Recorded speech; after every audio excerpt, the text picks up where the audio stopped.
Hello mga idol, ito ang Damo Motor Vlogs para mag-react kung paano nanalo ang isang passion sa magaling na grappler na si Malasib. Pero bago ang lahat, pasok mo.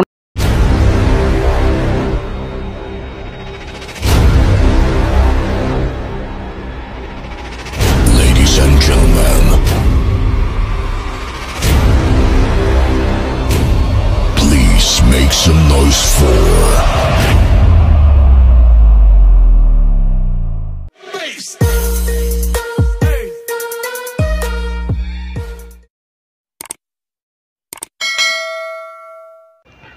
Una mga idol ay binabati muna natin ang bagong team ni Facio ngayon.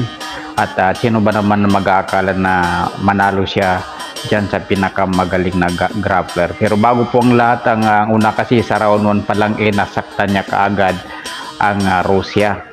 Kaya nakaramdam ito ng lakas bukod pa doon sa mga depensa niya sa pagka-takedown ng kalaban sa kanya.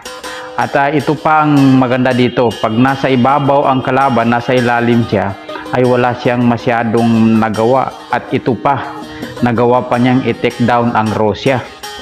Kumbaga sa na inactivity at hindi niya gano'n nasaktan si Facio pag na-take down niya. Ang masakit pa dito, nung round 2 ay muntik na save by the bell. Kaya nanalo ang ating kababayan na si Facio. Tapos sa round 3, yun na rin, hindi na nakagalaw, gawa ng na-choke leg naman niya. Ganun din ang nagawa sa round 2. Kaya nanalo ang ating kababayan na si Joseph Facio. Kaya congratulations sa bagong mong team ngayon. And sana ay sunod-sunod pa ang iyong maging panalo.